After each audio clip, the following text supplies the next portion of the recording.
I have currently photographed 116 Frank Lloyd Wright sites around the country.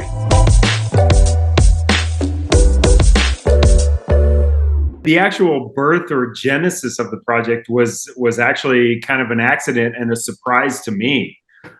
So my first Frank Lloyd Wright site that I went to was Taliesin West right here in Phoenix, and absolutely stunning. And my background was in landscape photography at that time, so I was born in the outdoors, in the deserts. My dad was a geologist, so we were traveling around Arizona. I think I've seen all four corners of Arizona, and got rocks from all of them. So when I went to Taliesin West, it felt really home to me because it's set in this beautiful desert landscape. I mean, even the road up to Taliesin West reminded me a lot of like the dusty dirt roads I took as a kid. And, went up there, took the tour, and couldn't take photographs at the time.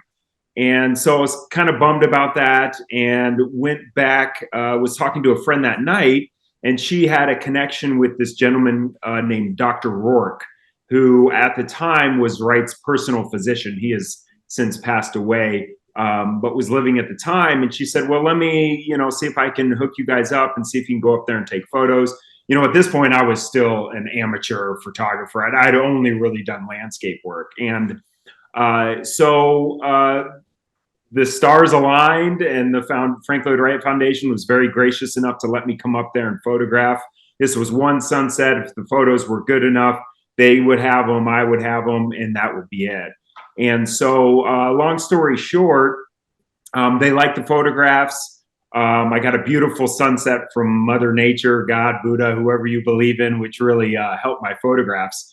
I started teaching workshops right after that with the Frank Lloyd Wright Foundation because they liked those first images. So that was really kind of the birth of Frank Lloyd Wright for me. And after that, as you probably know, once you see one Frank Lloyd Wright site, you have to see more. And so that's exactly what I did. But now I had a camera with me. And so I went out and photographed maybe 5 or 6 local, other local Frank Lloyd Wright sites in the Phoenix area here in Arizona.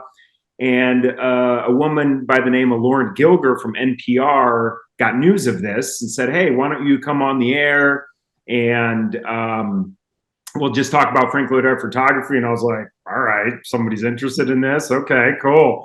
And so we went in there, great interview. And her last question was, so how many Frank Lloyd Wright sites do you want to photograph?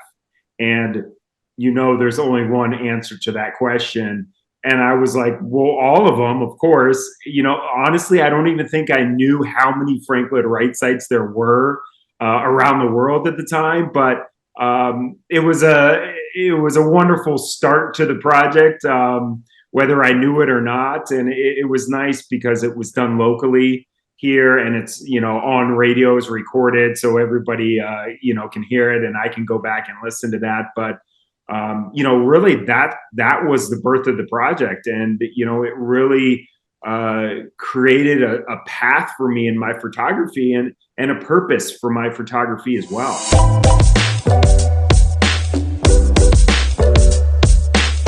I think Mason City and I think the state of Iowa is really kind of under the radar for Frank Lloyd Wright sites. I think you have 11 out there, and there's some beautiful examples of his prairie style out there. I'm really looking forward to, obviously, the hotel, the Park Inn, and not just for me, but for the students of the photography workshop as well.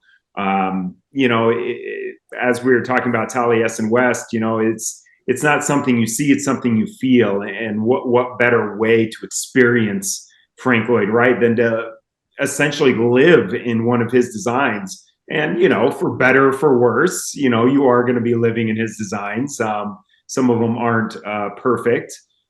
So I'm really looking forward to, getting into the hotel and absorbing the architecture and how it feels and how it looks and how the light interacts with it. And again, the students have that opportunity as well. The Stockman home right down the street, I'm very excited to see. It's just a little prairie style, you know, open concept. I love the design. It's really simple until you start to study it a little bit. And then it's got some very cool, unique to his prairie style features in it. And so I'm really, really excited to see that. And surprisingly, the bank. So Wright doesn't talk a whole lot about light. And as a photographer, light is very important to me. But he wrote an essay for Western Architect right when the bank opened, and he talks a lot about the light. And he says, you know, he's talking about the windows that kind of wrap around the top of it, and he says they afford light in the perfect distribution. And so I'm very, very interested to see what that actually translates to when I get inside the space. So I guess I'm excited for all of it, really.